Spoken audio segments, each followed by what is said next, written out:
On a commencé ensemble depuis début juillet une série de prédications sur la maturité spirituelle. Nous avions vu 2 phases. La première, c'était que nous avions besoin d'un changement d'état. Passer du stade d'enfant à celui de fils et de fille. Cela inclut donc une croissance dans la connaissance, une croissance dans la maturité, une croissance dans la relation avec Jésus. Et le deuxième point que nous avions vu ensemble, c'était grandir dans la connaissance, avec vraiment cet aspect demeurer en Jésus, parce que quand on demeure en lui, on ne peut pas rester statique. Quand on demeure en lui, on est obligé que ça bouge. Jésus, excusez-moi, c'était un grand réformateur. Il est venu reprendre tout son peuple pour le ramener à la vérité et pour lui montrer qu'il était le Messie. Et nous avions fait justement une opposition dans cette deuxième prédication entre la religion et la relation. Parce que quand on n'entretient pas cette relation avec notre Dieu, on tombe dans une façon de fonctionner qui est religieuse. Ce matin, on va continuer, car Christ dans nos vies veut amener un changement profond dans nos cœurs. Et j'aimerais juste l'introduire de cette manière. Est-ce que tu peux lancer le diapositive, s'il te plaît, Daniela ? Je te remercie. Et il y a de cela quelques années, on a offert à mon fils, à Noël, du plâtre avec des moules pour qu'il puisse créer quelque chose. C'est super intéressant. Je ne sais pas si vous avez l'âme créatrice, mais pour faire quelque chose, en tout cas, et pour lui donner une forme, c'est absolument merveilleux.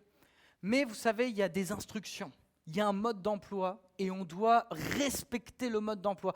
Plus on fait attention au mode d'emploi et à tout l'aspect préparatoire, plus le résultat va être beau. Et donc, du coup, avec mon fils, on avait pris le temps de bien faire les choses. Et à la fin, on a enlevé le moule et ça faisait une figurine. Et après, il fallait qu'on la peigne. Et la peindre, par contre, c'était beaucoup plus compliqué. Donc, on l'a laissée en blanc. Bon, ça, c'est comme ça. Ce que je veux dire au travers de cette simple introduction, c'est que le désir de Christ, c'est qu'il soit formé en nous. C'est qu'il soit formé en vous.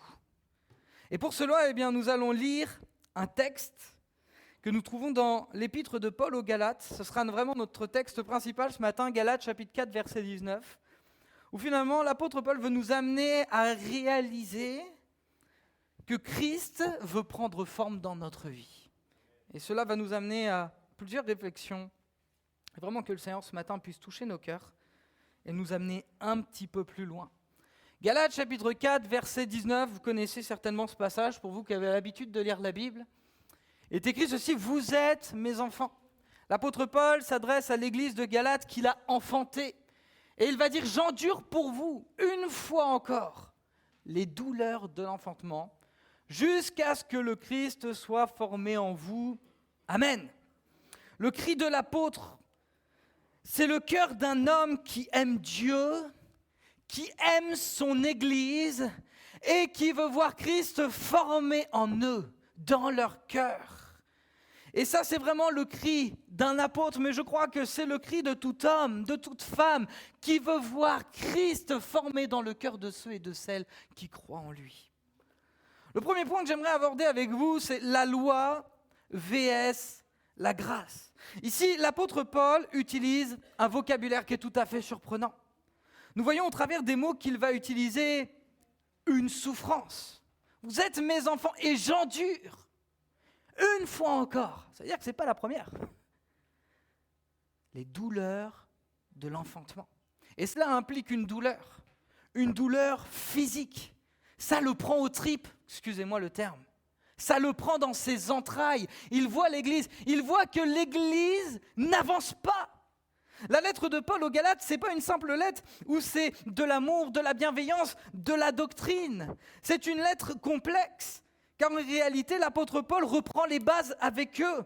Et le contexte de cette église est particulier, parce qu'en réalité, ce n'est pas une église qui progresse. Ce n'est pas une église qui est dans la croissance. C'est une église qui est en train de régresser. C'est une église qui, au lieu de faire des progrès, va un peu plus loin, mais vers le bas. Ici, l'apôtre Paul exprime la souffrance qu'il ressent en ce qui concerne cette église. Pourquoi ? Tout simplement parce que les judaïsants Ceux qui ne vont pas forcément soumettre leur cœur à Christ vont proclamer une chose, c'est que si vous voulez obtenir le salut, il faut que vous respectiez la loi. Si vous croyez juste en Jésus, ce n'est pas suffisant. Il faut que vous appliquiez la loi. Et ici, le cœur de l'apôtre, il est fort. Je suis en souffrance. Parce que vous ne reconnaissez plus que Jésus seul peut vous sauver. On va prendre un exemple. Galates chapitre 3, verset 1. Ô Galates, dépourvus de sens, qui vous a fasciné? Voici seulement ce que je veux apprendre de vous. Est-ce par les œuvres de la loi que vous avez reçu l'Esprit ou par la prédication de la foi? Êtes-vous tellement dépourvus de sens après avoir commencé par l'Esprit, voulez-vous maintenant finir par la chair? C'est horrible ce qu'on est en train de lire.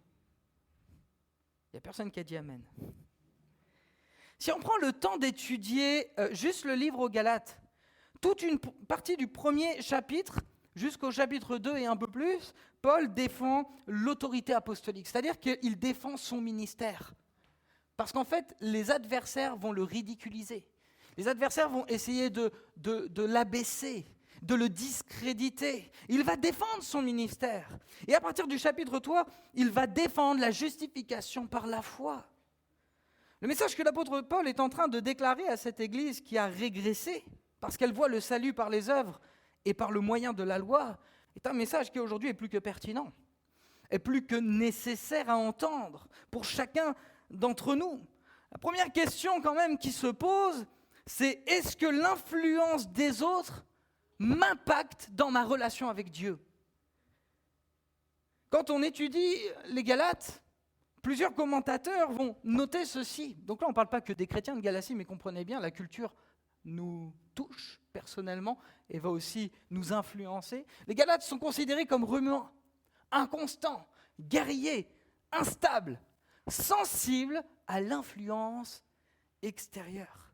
Et là où moi vraiment ça me pose question, juste cet aspect-là, c'est que s'ils sont influençables, c'est qu'il y a un problème d'identité dans la foi. Ils n'arrivent pas à comprendre véritablement qui ils sont en Jésus-Christ.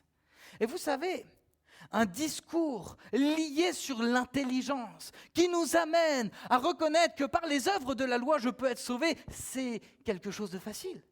Parce qu'en fait on fonctionne toujours comme ça. Aujourd'hui je fais, j'obtiens, et c'est logique. Je travaille, j'ai un salaire. Mais la justification en Jésus-Christ ne se trouve pas dans ce que tu vas faire, mais dans ce que tu crois. Et en fait, c'est Jésus qui nous sauve. Et là, il est en train de les reprendre. Vous êtes en train de vous laisser influencer. Et je me dis merci Seigneur pour l'apôtre. Parce qu'il vient et il replace les bases. Mais ensuite, ça pose question sur les moyens par lesquels nous sommes sauvés. Qu'on le veuille ou non, comme je vous le disais, il paraît plus facile d'entendre un message où finalement nos œuvres, c'est-à-dire la loi, fait ceci, fait cela, va nous permettre de rentrer dans le salut. Et combien de fois nous-mêmes en tant que chrétiens, on a basculé dans un côté légaliste, où finalement notre salut ne dépend plus uniquement de notre foi et de notre relation avec Jésus-Christ, mais de ce que je vais faire. Et combien de fois j'ai entendu, comme je vous le disais dimanche dernier, des messages super culpabilisants en nous disant un chrétien c'est ça, un chrétien c'est ça, un chrétien c'est ça, et si tu fais ça, tu seras jamais sauvé. Mais qui es-tu pour dire qui est sauvé? C'est Jésus-Christ qui nous sauve. C'est la foi, c'est pas les œuvres, c'est pas la loi. Et c'est ce qu'il est en train de dire. La maturité spirituelle, elle est dans cet élément tout simple, que c'est par la foi et par la grâce de Dieu que nous sommes sauvés. Si tu veux être aimé, accepté, sois accepté de Dieu. Si on doit résumer la lettre de l'apôtre Paul, eh bien c'est qu'il n'y a que la foi qui nous sauve et pas les œuvres, telles que suivent la loi. Et ça revient à ce que je vous disais, faire pour obtenir. L'apôtre Paul est en train de remettre les bases. Vous êtes mes enfants et j'endure des souffrances pour vous parce que je vois. Si je reprends le terme, vous êtes devenus fous. Vous êtes devenus fous. Vous pensez qu'en appliquant la loi, vous allez être sauvés. Mais celui qui veut appliquer la loi, qu'il l'applique entièrement. Voilà, c'est ce qu'il va leur dire. Il faut se circoncire. Il faut respecter la nourriture, il faut respecter les jours, etc., etc. La Bible nous dit quoi? Que Jésus-Christ est venu accomplir la loi. Or, que je sache, la loi n'a jamais sauvé personne. La loi, c'est le modèle, c'est l'exigence que Dieu veut pour l'humanité, une exigence qui est impossible à manifester et dans laquelle jamais nous ne pourrons venir. Et c'est pour ça que Jésus a été envoyé. Alléluia. La loi, elle nous condamne, la grâce, elle nous sauve, et c'est la raison pour laquelle Jésus est venu dans ce monde. L'apôtre Paul, dans cette lettre, défend la liberté du chrétien contre toute forme de légalisme. Amen! Oula, je vous ai perdu là. L'apôtre Paul, dans cette lettre, défend la liberté du chrétien contre toute forme de légalisme. Parce que Christ a donné sa vie pour nous. Si on étudie ensemble l'histoire de l'humanité, il va y avoir une grande réforme au XVIe siècle. Ça s'appelle la réforme protestante. On va faire un petit peu d'histoire. Il y a un homme qui s'appelle Martin Luther, qui fait partie des catholiques. Et à un moment donné, il lit la Bible. Et il va lire le livre des Galates. Et il se rend compte qu'en réalité, le salut ne s'obtient pas par les ablutions, ne s'obtient pas par les œuvres méritoires, mais elle s'obtient par la justification, par la foi. Cet homme, c'est Martin Luther, il va créer une réforme. Et il va dire ceci, sola scriptura, l'écriture seule, solus Christus, Jésus-Christ seul, soli Deo gloria, Dieu seul soit la gloire. Et les deux derniers nous intéressent, sola fide, la foi seule, sola gratia, la grâce seule. Il n'y a pas d'œuvre méritoire pour être sauvé. Être sauvé, c'est la foi en Jésus-Christ. Rien de plus. Cela ne remet pas en question la sanctification, mais on va l'aborder tout à l'heure. Parce qu'il faut que la sanctification soit remise à sa place. Faisons attention à la façon dont nous fonctionnons. Parce que lorsque l'on devient légaliste, lorsqu'on se dit qu'en réalité un chrétien c'est ça, c'est ça, c'est ça, non seulement nous nous positionnons au-dessus de ceux à qui on va parler, mais on rentre aussi en jugement.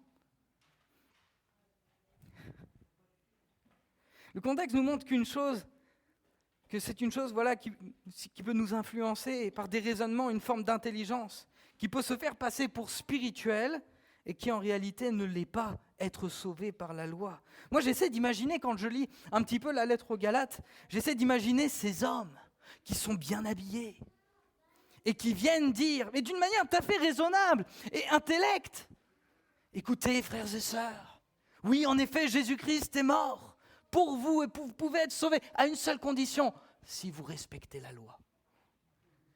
Et puis après, vous savez, il y en a, ce sont des bons orateurs. Ils parlent bien. On leur donnerait notre chemise. Mais l'apôtre Paul, en fait, là, il est en souffrance parce qu'il réalise que, ils ont besoin de plus pour être sauvés, alors qu'en réalité, Jésus seul leur suffit. Si j'aime Dieu, évidemment, il y a des choses que naturellement je ne ferai pas. Mais là encore, c'est un chemin, c'est un parcours. Je ne vais pas me faire baptiser parce que je suis parfait. Non, c'est parce qu'en réalité, je ne le suis pas. Je reconnais qui il est, je reconnais qu'il m'a sauvé, j'entame ma vie avec lui. Et naturellement, les choses se mettront en ordre. Qu'importe le temps, ce n'est pas à moi de faire la loi. La Bible nous dit que le Saint-Esprit convainc nos cœurs en ce qui concerne le péché, la justice et le jugement. Donc si le Saint-Esprit vit en moi, naturellement, il va m'amener là où il veut m'amener. L'Esprit de Dieu convainc les cœurs. Sortons parfois de nos œillères légalistes, de nos façons de fonctionner en termes de sanctification qui nous coupent du monde dans lequel nous vivons. Et parce que nous sommes trop saints, nous ne pouvons plus rentrer en contact avec ceux qui ne le sont pas. Le message de l'Évangile, c'est que la lumière est venue briller au sein des ténèbres. Le message de l'Évangile, c'est que tu es appelé à être un phare dans la nuit. Et ce n'est pas parce que tu vas être en contact avec des gens qui ne sont pas, à ton sens, suffisamment saints que tu vas être souillé. Si tu réfléchis comme ça, tu deviens un chrétien faible dans la foi. Non, tu es appelé à briller au sein des ténèbres. Et parce que tu réalises ta condition, je suis sauvé parce que je crois en Christ, eh bien je peux y aller et je sais que Christ est avec moi. Mais la loi ne mènera à rien. Quelqu'un dit ceci, la lettre de Paul, c'est la grande charte de la liberté chrétienne. Je vais quand même terminer sur ce point avec une chose. À un moment donné, un homme va dire à Jésus, mais quel est le plus grand commandement ? Je crois vraiment qu'il faut qu'on ressasse la réponse de Jésus. Jésus va dire ceci, les deux plus grands commandements, en fait, il va parler vraiment du plus grand commandement, et il va en rajouter un autre, il va dire, tu aimeras le Seigneur ton Dieu de tout ton cœur, de toute ta force, de toute ta pensée. Et le second, qui lui est similaire, tu aimeras ton prochain comme toi-même. Et il va dire par la suite, ici est imbriquée toute la loi et les prophètes. Si on a juste cette vision, aimer Dieu et aimer son prochain, on ne va pas tomber sous la loi. On ne va pas tomber dans une façon de fonctionner qui est introvertie, c'est-à-dire centrée sur moi. Mais elle va me pousser à aller vers l'extérieur.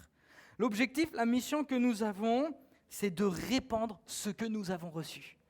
Donc si j'ai reçu, je veux moi aussi semer à mon tour. L'Épître aux Hébreux, qui va faire tout un pan sur la loi, sur Jésus comme étant le souverain sacrificateur, va dire que tout ce qui enfreint la loi mérite un châtiment. Mais grâce soit rendue à Jésus, on n'est plus sous la loi, parce que Christ l'a accompli pour nous. Donc finalement, si je ne vis plus sous la loi, je suis sous la grâce, et la grâce m'implique de vivre dans l'humilité, parce que je reconnais que ce que j'ai reçu, je ne l'ai pas mérité, mais m'appelle aussi à réaliser bien que j'aurais beau faire tout ce que je veux, je ne pourrais pas être plus sauvé. Et si moi je ne mérite pas le salut, ceux qui sont autour de moi, qui ne le méritent pas non plus, ont le droit de recevoir ce salut. Ne fonctionne non plus de manière à marcher sous la loi, de manière légaliste. Tu ne dois pas faire ceci, tu ne dois pas faire cela, tu ne dois pas être en contact avec eux. Je pense qu'il faut revoir notre façon de fonctionner pour que nous soyons bibliques. Dans cette même lettre de Galates, l'apôtre Paul va dire ceci, c'est pour la liberté que Christ nous a franchis. Demeurez donc ferme, ne vous laissez pas mettre de nouveau sous le joug de la servitude. Tu te mets sous la loi, tu crois qu'en réalité ta relation avec Dieu, elle doit correspondre à ça et à ça. Tu te mets sous le joug de la servitude. Tu n'es pas dans la liberté, parce qu'en réalité tu crois que c'est ce que tu vas faire qui va te permettre d'aller plus loin. Non, comme je reviens sur ce que j'ai dit, c'est les motivations. Quelles sont véritablement tes motivations? Vous êtes séparés de Christ, vous tous qui cherchez la justification dans la loi. Super fort, vous êtes déchus de la grâce. Nous sommes appelés hors de ce monde, mais nous sommes dans ce monde. Et Dieu a voulu que nous soyons là pour sauver ceux qu'il a appelés. Nous aimons ceux qui sont autour de nous, n'aimons pas forcément ce qu'ils font, mais nous les aimons parce que Christ les a aimés le premier. Et ce n'est pas sous prétexte de sanctification que je ne vais pas aller vers eux ou pour me protéger, ou alors parce que j'ai peur d'être contaminé. Voyez-vous, je vais vous raconter quelque chose qui est un peu plus personnel, mais qui va très bien illustrer ce que je vais vous dire. Quand je suis venu au Christ, lorsque j'avais des difficultés, et comprenez bien ce que je vais dire, dans ma relation avec le Seigneur, et tout particulièrement dans mes relations et mes interactions sociales avec mes anciens amis, quand je sentais que j'étais en danger, je fuyais. Je pense que ça a du bon de fuir. Mais je crois que parfois la fuite, elle nous empêche de traiter le problème qui est là. Et le problème, c'est quoi? C'est j'étais influençable. Et j'avais besoin d'être solidement fondé dans la parole de Dieu pour qu'en réalité, je ne sois plus influençable, pour que ce soit moi qui les influence. Vous voyez, la fuite, c'est bien, et franchement, il y a des fois, il faut fuir. Mais il y a des fois, la fuite, elle nous empêche de traiter un problème. Par exemple, prenons un exemple tout simple, le portable. On sait tous qu'on passe du temps dessus. Et des fois, peut-être trop. Le moyen de fuite idéal serait de balancer le portable. Moi, je peux le faire, il n'y a pas de souci. Mais la réalité, c'est quoi? Je ne suis pas en train de traiter le problème de maîtrise de moi. Comprenez ce que je veux dire? Donc si je ne traite pas le problème de maîtrise de moi et que je repousse à plus tard le problème, dès que je vais le reprendre, oh, qu'est-ce qu'il y a comme notification?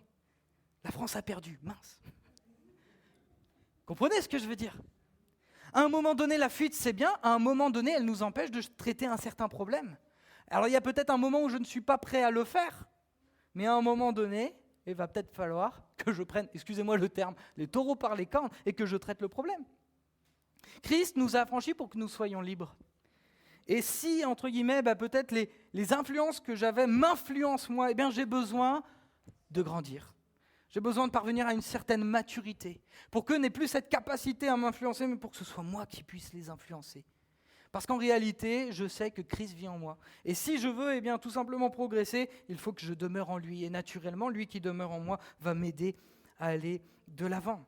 Nous sommes la lumière du monde. Et si nous enfermons le salut dans la loi en disant il faut faire ceci, il faut faire cela, on va empêcher plein de personnes de pouvoir rentrer dans la maison de Dieu. Je me souviens d'un homme que j'ai rencontré, c'était après un enterrement, et c'était terrible parce qu'il avait beaucoup aimé la prédication du frère en question pour l'enterrement. Il disait, il y a de ça 10 ans, j'étais allé dans cette église, et le message était tellement culpabilisant, tellement dur, que je me suis dit que plus jamais je remettrais les pieds dans une église.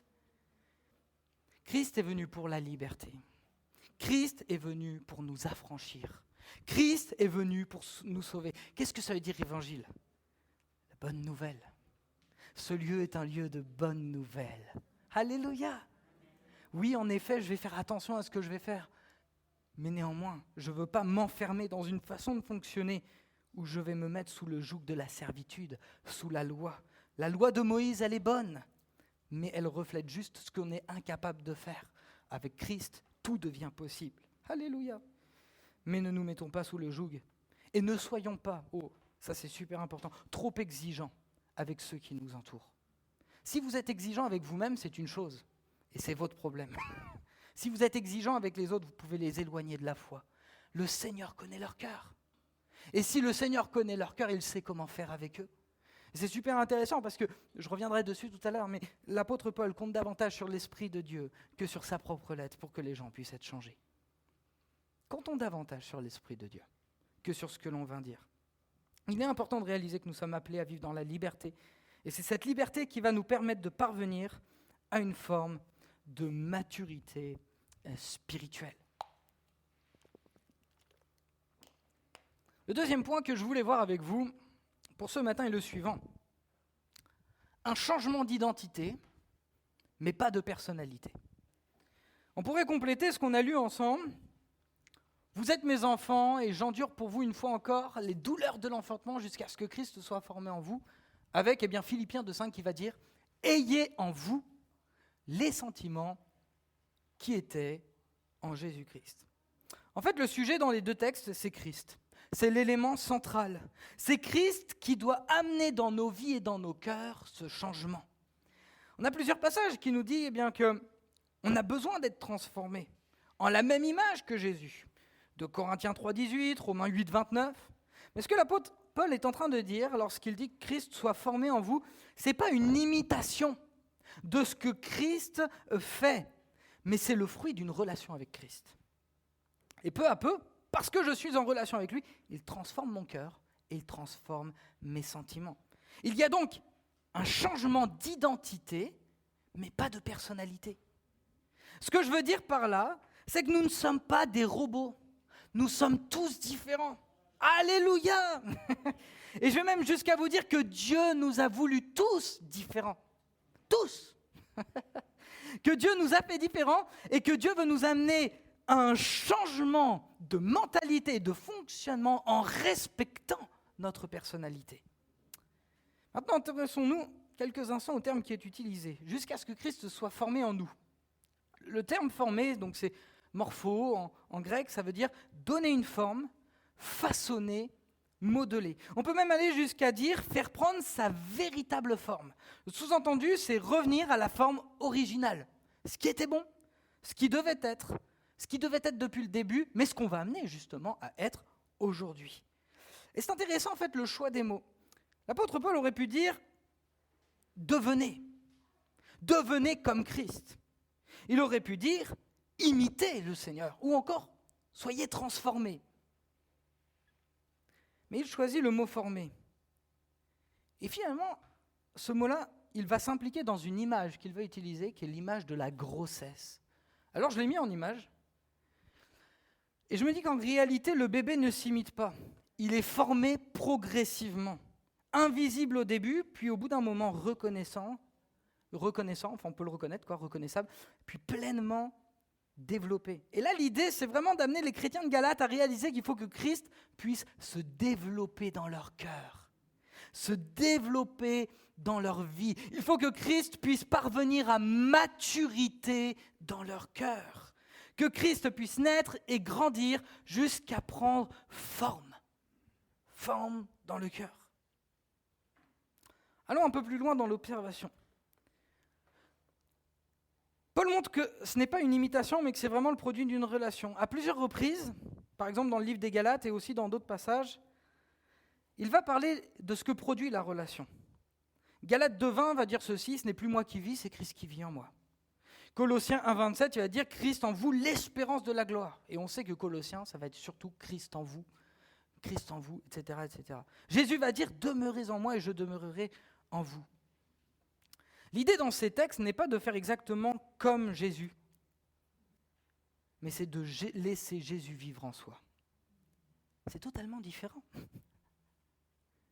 Nous avons un modèle, évidemment c'est Jésus, mais l'idée c'est qu'au travers de cette relation, Christ puisse porter du fruit dans ma vie afin de devenir celui qu'il veut que je sois. Nous sommes tous différents, on a des personnalités qui sont différentes, et finalement nos personnalités vont être une richesse et une bénédiction dans l'œuvre de Dieu. Prenons quelques exemples. Pierre est un homme qui dans l'évangile est impulsif. Il prend une décision, il parle vite, il parle fort. Dieu va changer son cœur. Il va rester impulsif, mais il va proclamer l'évangile. Dieu change, mais il garde la personnalité. Quand on étudie l'apôtre Paul, c'est un homme qui est zélé, extrêmement zélé, un homme qui est intelligent, qui est cultivé plus. Et pourtant son zèle, qui était pour détruire les chrétiens, va le garder, mais pour sauver les hommes, pour qu'ils deviennent chrétiens. Et cette culture qu'il avait, Dieu va la transformer pour qu'elle puisse le servir. Et c'est lui qui va écrire presque 1, voire 2 tiers du Nouveau Testament. Matthieu, le collecteur d'impôts, Matthieu, le collecteur d'impôts, était un homme qui était structuré, un homme qui était capable de compter, de mesurer, et c'est lui qui va écrire l'Évangile. Dieu respecte les personnalités. Par contre, il va changer les motivations et les objectifs qui sont liés à nos caractères, pour qu'ils soient sanctifiés et qu'ils soient glorifiés par lui. Dans la Bible, nous n'avons aucun clone. Ils manifestent tous Christ, mais chacun au travers d'une personnalité qui est différente. Certains seront apôtres, certains seront pasteurs, d'autres seront docteurs, d'autres vont servir l'Église bien différemment, mais chacun avec sa personnalité et son identité. Il y a des personnes qui ont un caractère fort, et peut-être que vous plaignez de ce caractère fort. Pourquoi, Seigneur, je suis comme ça ? Déjà, réconcilie-toi avec toi et accepte peut-être que Dieu a voulu que tu sois comme ça. Parce qu'en fait, il veut changer tes motivations et les raisons pour lesquelles aujourd'hui tu vas avoir ce caractère fort. Il veut le sanctifier pour qu'il puisse servir pour sa gloire. Oh, gloire à Dieu. Laissez-moi vous donner un exemple. Quand vous allez dans une église catholique, vous avez des vitraux de toutes les couleurs. Bon, peut-être vous n'y allez pas souvent dans les églises catholiques, bref, c'est de l'architecture. Mais il y a un truc quand même qui est intéressant, c'est une image. C'est qu'en réalité, chaque vitrail, peu importe sa couleur, va laisser passer la lumière selon sa couleur. En fait, nous allons tous refléter Christ selon notre propre personnalité et notre propre identité. Pas besoin de ressembler à un autre. Tu es ce que tu es et tu es bien comme tu es. Laisse Christ demeurer en toi et en demeurant en toi, on va pouvoir le voir au travers de toi. Avec ta personnalité. Avec Christ, c'est la même chose. Il va être formé en l'apôtre Pierre différemment qu'en l'apôtre Jean. Il va être formé en l'apôtre Paul différemment que les autres. Mettez à côté un pasteur et un évangéliste. Vous remarquerez très rapidement qu'il y a une grande différence de personnalité et de caractère. Il y en a un qui est plus patient, va manifester la maîtrise de soi, l'amour pour les fidèles. Puis il y en a un autre. Jésus t'a sauvé! Alléluia! Avec un zèle et avec une... On a des caractères qui sont différents. Mais tous les deux, on représente Christ. Comprenez? Et les deux sont aimés par Christ. Et les deux sont approuvés par Christ. Et d'ailleurs, j'ai même envie de vous dire que ce sont aussi nos caractères qui vont nous amener à être ce que Dieu veut que nous soyons. L'un sera plus tranquille, plus patient, et l'autre sera plus fougueux, plus dynamique. Et pourtant, les deux sont voulus de Dieu, avec leur caractère, et les deux seront utiles pour Dieu. Ça fait partie de leur personnalité, mais une personnalité sanctifiée. Alléluia. Parce qu'avant, le pasteur, lui, il était trop tranquille. Et il faut qu'il soit tranquille, mais pour d'autres raisons. Écoutez bien ce que je vais vous dire. La grâce ne remplace pas la personnalité, elle la purifie, l'oriente et lui permet d'atteindre ce pourquoi elle a été créée. C'est important. Il faut arrêter de regarder les autres en disant « je voudrais être comme lui, je voudrais être comme elle ». Vous êtes ce que vous êtes. Vous êtes aimé comme vous êtes en Christ.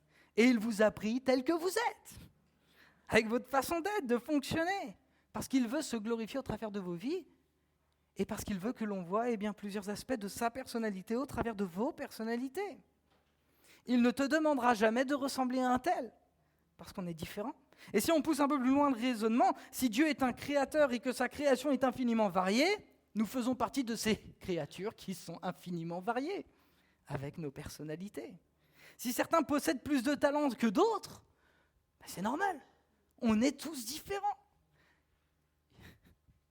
Le terme qui est utilisé par former est très parlant parce qu'il ne signifie pas fabriquer un autre être, mais donner sa forme à quelque chose qui existe déjà. Paul ne dit pas que Dieu crée une nouvelle personnalité à la place de celle des Galates. Il dit que leur personnalité, leur pensée, leur affection, leur choix et leur manière de vivre en Christ doit prendre forme. Christ doit prendre forme dans tout cela.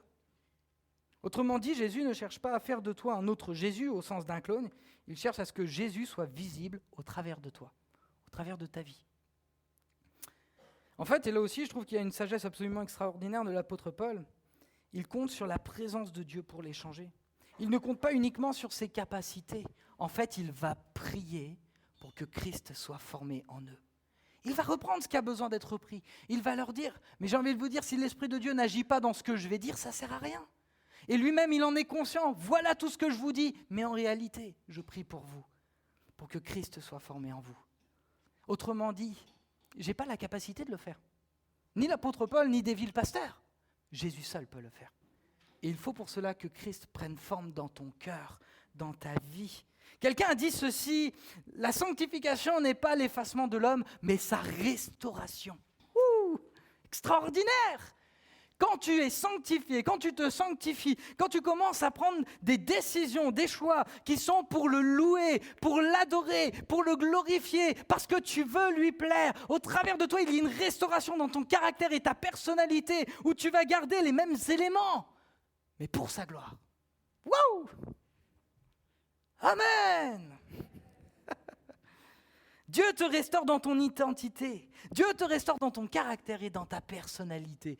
Tu es bien comme tu es, laisse juste Jésus demeurer en toi et il va se servir de ton caractère et de ta personnalité. Et si après on prend le principe du fait que Christ porte du fruit dans nos vies, vous allez être surpris et étonné de voir qu'il va faire encore de plus grandes choses au travers de votre vie. Mais ce n'est pas faire qui va changer la donne, c'est de demeurer en lui. Si je demeure en lui, il porte du fruit. Si je demeure en lui, il s'occupe de transformer, de changer ce qui a besoin d'être changé pour sa gloire. En Christ, Dieu ne détruit pas la personne, il la rend pleinement conforme au projet pour lequel il l'a créée. Je le redis, super important. En Christ, Dieu ne détruit pas la personne, il la rend pleinement conforme au projet pour lequel il l'a créée, de sorte que la vie de Christ ne puisse s'exprimer à travers elle de manière authentique et personnelle. Si tu cherches à être quelqu'un d'autre, c'est pas authentique, c'est pas personnel. Sois celui que Dieu veut que tu sois. Ce qu'on est en train de voir est en réalité conforme avec tout l'enseignement. Tout à l'heure, on a cité « aime ton prochain comme toi-même ». Il faut peut-être se réconcilier avec soi-même pour aimer son prochain. Il faut peut-être accepter qui tu es. Et peut-être que ce que tu es, c'est bien. Ok, peut-être tu n'es pas forcément d'accord avec toutes tes façons de fonctionner. Et merci Seigneur, parce que je pense que le Seigneur nous révèle ce qui ne va pas. Mais laisse le Seigneur transformer ton cœur. Accepte-toi tel que tu es, aime-toi tel que tu es. Tu as été fait avec tes différences. Et tes différences ne sont pas un problème pour lui. Ouh, ça fait du bien ça, hein. En tout cas, ça me fait du bien, moi. Je veux faire, moi, Jésus, de tes différences, comme ça que je l'ai noté, hein, une force. Je veux me servir de ta personnalité, de ton caractère, de tout ce qui t'identifie et te caractérise, pour qu'on puisse me voir, moi, au travers de toi. Si on s'arrête quelques instants dans la Bible sur les différentes personnalités qui vont présenter même Jésus-Christ, et je pense à plusieurs prophètes, on voit qu'ils sont totalement différents. Vous savez, dans l'étude biblique, il y a ce qu'on appelle la typologie. C'est-à-dire que dans l'Ancien Testament, il y avait des types de Christ, c'est-à-dire des représentations prophétiques de ce qu'allait être Christ. Et quand je pense à ça, je pense à deux prophètes. Le premier, c'est Élie. Élie, ça va être un type de Christ sur l'aspect justice, jugement. Et c'est vrai qu'il va se manifester d'une manière tout à fait particulière. Et puis juste après Élie, vous avez un autre prophète, mais qui est radicalement différent. C'est Élisée. Et lui, ça va être un type de l'amour, de la compassion de Dieu. Ce que je veux dire, c'est que les deux sont aimés, les deux sont approuvés. Les deux vont représenter Jésus-Christ. Même si c'est de manière prophétique, ils vont le représenter. Nous sommes différents. Nous sommes tous différents. Mais la différence, c'est une belle chose. C'est une belle chose. Vous savez, ça c'est juste pour le plaisir. Vous savez que chaque flocon de neige est différent les uns des autres. Il n'y en a pas un seul qui est semblable. Si Dieu, même dans les détails, montre qu'il y a de la différence, acceptons la différence. Accepte d'être qui tu es. Christ t'aime tel que tu es. Christ veut se manifester au travers de toi, de ton caractère, de ta vie et de ce qui va faire tes différences. J'en arrive à la fin. La maturité spirituelle, Christ formé en vous. Finalement, juste au travers de ce passage, il y a deux choses qui sont fortes. Le premier, c'est de ne pas devenir légaliste. Il n'y a que la foi qui peut nous sauver. C'est tout. C'est pas ce que je vais faire. Si tu penses que ce que tu fais va te permettre d'être sauvé, ça sert à rien. Et le deuxième, c'est accepte-toi tel que tu es, avec ta personnalité, parce que Dieu veut amener Christ à être formé en toi. Et il veut qu'il soit reconnaissable dans ta vie, au travers de qui tu es et de ce que tu es. L'apôtre Paul va dire une chose. On feuillette la Bible, et puis des fois on ne s'arrête pas, mais il va dire « Je suis ce que je suis par la grâce de Dieu ». Tu es ce que tu es par la grâce de Dieu. Et ce que tu es, c'est bien. Dieu veut t'amener plus loin, et il veut qu'on puisse le voir au travers de toi. Laisse-le prendre forme en toi. On ferme nos yeux quelques instants. Notre Dieu, notre Père, on te loue, on te bénit pour ta parole. On te loue, on te bénit pour ces moments que l'on peut passer ensemble dans ta présence. Croyons qu'au travers de ta parole, tu nous parles. Et c'est vrai, combien on est triste quand on lit cette lettre que Paul a écrite aux Galates, de voir qu'en réalité, ils se sont mis sous un joug que tu ne leur as pas demandé. Seigneur, on veut réaliser que ce qui fait de nous tes enfants, c'est le fait de croire en toi, Jésus. Et viens vraiment nous donner de réaliser que ce n'est pas par nos propres forces, par nos efforts, par tout ce que nous serons capables de faire, que nous pourrons te plaire. Ce que tu veux, c'est que l'on demeure en toi. Seigneur, on veut demeurer en toi. On veut réaliser le privilège ce matin que nous avons d'être en toi. On veut réaliser le privilège que nous avons, que tu sois mort pour nos péchés, pour qu'aujourd'hui nous puissions être tes enfants et que nous puissions être sauvés. On veut réaliser, Seigneur Jésus, qu'en toi nous avons tout pleinement, comme le dira l'apôtre Paul aux Colossiens. Seigneur, je te prie, pour que tu puisses nous donner, et là je pense vraiment à plusieurs personnes, que tu puisses nous donner de nous accepter tels que nous sommes, avec nos différences. Parce qu'on croit, Seigneur Jésus, que tu es capable de changer le mal en bien.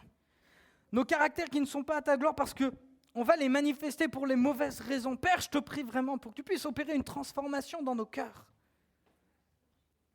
Mais je te prie vraiment, Seigneur Jésus, pour que tu puisses prendre forme en nous. Et que le mal, tu puisses le changer en bien pour que cela puisse servir pour ta gloire, Seigneur. Je te remets ma vie entre tes mains, Seigneur. Je remets la vie de mes frères et sœurs entre tes mains. On a soif de toi, on veut aller plus loin, on veut croître dans la connaissance, dans la maturité spirituelle. Alors viens nous donner d'accepter ce que tu fais au travers de nos vies. Alléluia, alléluia Seigneur. Alléluia. Donne-nous de prendre les bonnes décisions et de faire les bons choix au bon moment, Seigneur. Afin que nous puissions faire la différence pour toi, Seigneur.